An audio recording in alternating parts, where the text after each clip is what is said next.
Madame, mademoiselle, monsieur, bienvenue à Metro News. Voici les principaux titres qui seront développés aujourd'hui. Susan Page n'est plus la chef civile de la mission des Nations Unies pour l'appui à la justice en Haïti, MINUJUST. Elle a été remplacée par l'actuel représentant spécial adjoint du secrétaire général des Nations Unies en Haïti, Mamadou Diallo. Le gouvernement s'apprête à déposer au Parlement un budget rectificatif. L'annonce en a été faite mardi par le ministre de l'Économie et des Finances, Jude Alix Patrick Salomon, lors d'une rencontre d'échange avec la Commission Finances et Budget du Sénat de la République. Des audiences spéciales vont être organisées dans le but de lutter plus efficacement contre la détention préventive prolongée, selon ce qu'a fait savoir le ministre de la Justice, qui a effectué ce mercredi une visite au pénitencier national.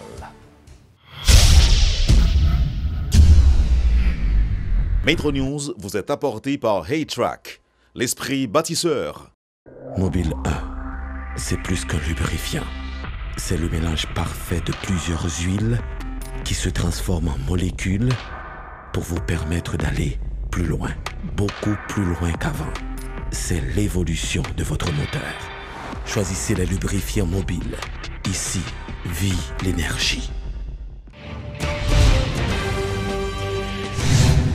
L'actuel représentant spécial adjoint du secrétaire général des Nations Unies en Haïti, Mamadou Diallo, a été désigné officier responsable de la mission des Nations Unies pour l'appui à la justice en Haïti, MINUJUST, ce mardi suite à la nomination de Susan Page au poste de conseillère spéciale du secrétaire général sur l'état de droit.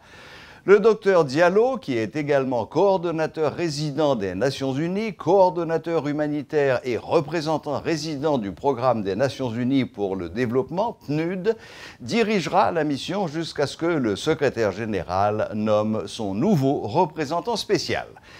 La MINUJUST, dont le mandat a récemment été prorogé jusqu'au 15 avril 2019 par le Conseil de sécurité des Nations Unies, a été créée en octobre 2017 afin d'aider le gouvernement à renforcer les institutions de l'État de droit en Haïti, à appuyer et à développer encore la PNH, à suivre la situation en matière de droits de l'homme dans le pays, à en rendre compte et à l'analyser. Le chef de l'État haïtien, Jovenel Moïse, s'est entretenu mardi avec les membres d'une délégation du Conseil économique des Nations Unies, ECOSOC, au Palais national autour des priorités de développement du pays sur le long terme. L'ECOSOC est préoccupé par les priorités nationales de développement et les moyens de renforcer le partenariat vers le développement durable. L'ensemble de ces mises en place s'effectue dans le dessein de voir Haïti devenir un pays émergent à l'horizon 2030, laisse entendre ses émissaires des Nations Unies. L'état de droit est essentiel pour un développement économique conduit par les Haïtiens, a dit Marc-André Blanchard, président du groupe consultatif ECOSOC sur Haïti et ambassadeur représentant permanent du Canada auprès des Nations Unies. Lors des discussions, le président Moïse et les membres de la délégation ont évoqué l'importance de l'état de droit pour le développement économique en Haïti. Pour réaliser les ambitions du pays, la communauté internationale doit continuer d'appuyer fermement les priorités nationales, a laissé entendre M. Blanchard, insistant sur l'importance d'une action coordonnée entre tous les partenaires de développement pour une efficacité maximale. Le ministre de la Justice, en visite ce mercredi au pénitencier national, annonce que des audiences spéciales vont être tenues afin de lutter plus efficacement contre la détention préventive prolongée. Rudy Ali, qui a dressé un constat accablant des conditions de détention en Haïti, promet de rectifier le tir en adoptant des mesures pour renforcer le système judiciaire. Mais lutter contre la détention préventive prolongée, il faut qu'on fasse avec CSPJ, par exemple, Conseil supérieur au pouvoir judiciaire, là, parce que juge il relevé de CSPJ, officier du parquet il relevé de ministère de la Justice, mais m'accompagner des commissaires et doyens pour permettre nous d'adresser ce problème. nous avons information par rapport à l'effectif détenu qu'il a. Il y a à peu près 2000 qui sont en détention préventive prolongée, sur 4177 détenus qu'il a. Il y a moins de 10% de monde qui sont condamnés. Donc, nous dit avec l'autorité judiciaire, nous apprenons des dispositions pour traiter dossiers qui méritent d'être traités rapidement. Parce que nous connaissons qu'il y a à peu près 1005 dossiers, par exemple, de monde qui a des problèmes de dossier pour eux. L'autorité judiciaire prend responsabilité pour traiter le dossier ça le plus rapide que possible. Nous avons multiplié l'audience sur notre tribunal pour que ce soit un dossier correctionnel avec assistance et dossier qui doit être traité dans le cas d'assistance, dossier criminel avec assistance ou sans assistance de jury, mais surtout sans assistance de jury, comment nous sommes capables de multiplier l'audience. Nous prenons des dispositions pour traiter les questions rapidement. Nous avons gagné des audiences le samedi, toute semaine, mais même le samedi, après une audience pour tenter, pour traiter le dossier. Nous ne pouvons pas laguer les gens comme si des députés dans la prison, ils disent qu'ils laguent parce qu'ils plaignent qu'on est en prison. Il y a traité le dossier correctement, mais il y a pas accéléré le processus là pour permettre tout le monde de passer devant le juge normalement dans le délai de la loi. Parce que ça, nous constatons, suivant l'information qui est disponible, il y a des gens, si ils ont été jugés, ils ont déjà purgé peine, alors qu'ils sont en détention toujours. Donc, gagner une accélération pour traiter le dossier ça le plus rapide que possible pour permettre nous dégorger prison. Parce que nous ne sommes pas capables, au 21e siècle, alors qu'on a construit un état de droit, pour que des gens qui ont fait 2, 3, 4 ans sans ne pas passer devant un juge naturel. Le comptable et fiscaliste Joseph Payan dénonce la pratique adoptée par les pouvoirs publics d'abroger les lois fiscales à travers le budget annuel. Cette dérive constatée depuis 20 ans occasionne des confusions selon l'expert et complique la mise à jour des textes de loi concernant les taxes. Chaque impôt régi par une loi spécifique. On prend par exemple l'impôt sur le revenu, que on prend la taxe sur le chiffre d'affaires, une loi spécifique.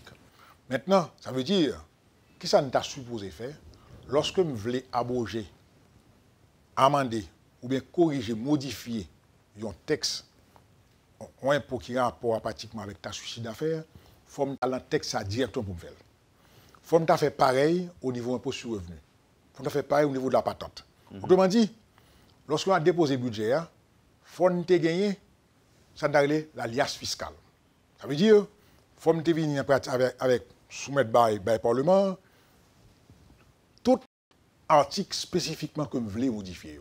Et non insérer directement dans notre financement, dans le budget de modification en rapport avec TCA, avec impôt sur le revenu. Les créer, ça donne une confusion. Et lorsqu'on fait mise à jour de texte de loi, eh bien, le travail est plus compliqué toujours. Parce que la loi, mais la même, il était ouvert, il n'est pas modifié. Donc, il faut que pratique ça pour que, dans le budget, nous prévoyons pratiquement un relèvement de tarifs à tel sous tel impôt.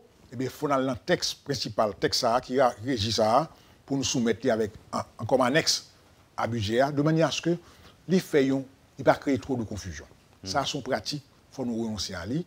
Et nous rappeler encore une fois, il y a pile de monde qui parle de ça, il y a un sénateur privé, etc. Il y a pile de monde qui parle de ça, qui encourage le gouvernement pour rompre avec pratique ça. Il n'y a pas de fait comme ça longtemps. Là, par exemple, un budget voté 30 septembre, applicable 1er octobre. Pas oublier, Haïti pas Port-au-Prince. Haïti est tout le pays. Pas vrai? Donc, est-ce que je dis, pour un texte 30 septembre, applicable 1er octobre? C'est-à-dire qu'on doit l'information qui n'est pas respectée là. Et le continue surtout, par exemple, à Pillon, qui pratiquement se trouve, par exemple, on dit, et qui se trouve à l'extrême point de la Gandance. Donc, ça y est, encore une fois, il a demandé pour une politique qui mettait accent sur les formations, le droit de communication, et qui aussi permettent aux contribuables d'exercer, de remplir le rôle ça, mais avec plus d'informations pour comprendre mieux. Plus on comprend, plus on a payé. Donc, la précipitation en matière fiscale n'est pas aidée ni l'administration fiscale là, ni le contribuable. Dans une semaine, un budget rectificatif sera déposé au Parlement. C'est ce qu'a annoncé mardi le ministre de l'Économie et des Finances, Jude Alix Patrick Salomon, lors d'une rencontre d'échange avec la Commission Finances et Budget du Sénat de la République. Dans le cadre de l'exécution de cette loi de finances, le gouvernement prévoit de collecter des ressources à partir de l'augmentation du prix de l'essence. Une mesure qui provoque déjà des grognes au niveau des deux branches du Parlement. Compte rendu, Luxon Saint-Ville et Elsie Dieulassant. Discuter des grandes lignes du budget pour éviter la grogne, voilà l'objectif que s'était fixé la Commission Finances et Budget du Sénat de la République. Pour mettre tout au clair, le ministre de l'Économie et des Finances accompagné de son collègue de la Planification ont fourni les informations essentielles aux parlementaires.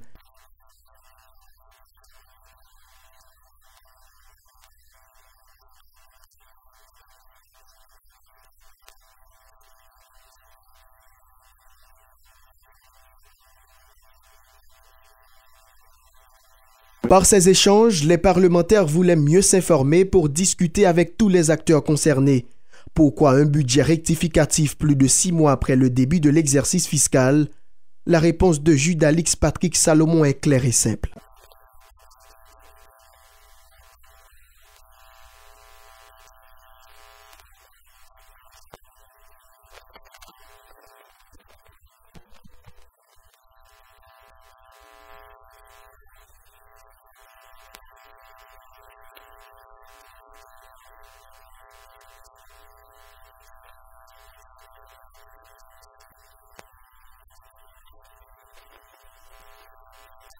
Pour répondre à ces impératifs, le gouvernement part à la recherche de ressources et le pétrolier est l'un des secteurs ciblés.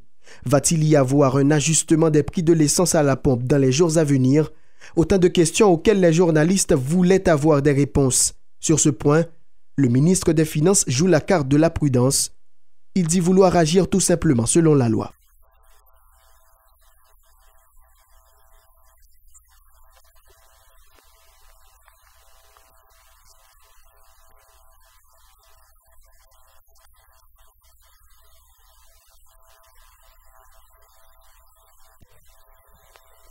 Augmenter les prix des produits pétroliers sur le marché haïtien, rien n'est encore décidé, mais l'annonce fait déjà des remous.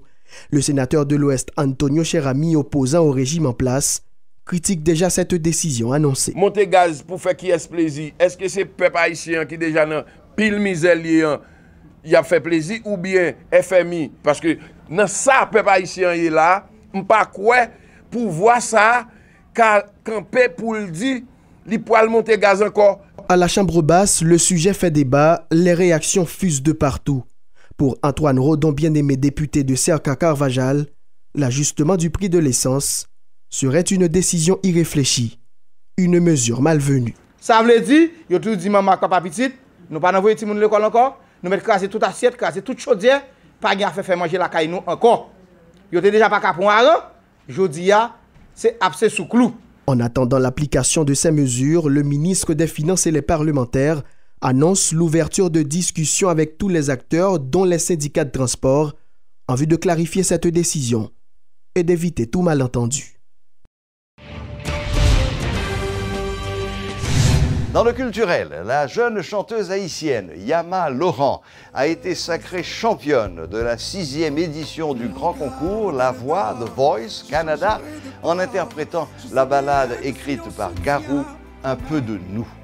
L'étudiante en médecine remporte ainsi un contrat de disque et une bourse de 50 000 $. La victoire de la chanteuse haïtienne a été saluée par le ministère des Haïtiens vivant à l'étranger, le MAV. Elle doit représenter Haïti au World Championship Performing Arts en juillet prochain en Californie, aux États-Unis. Ce soir ou pour toujours, j'irai jusqu'à bout pour qu'il reste un peu de nous. Oh, j'irai jusqu'au bout pour qu'il reste un peu.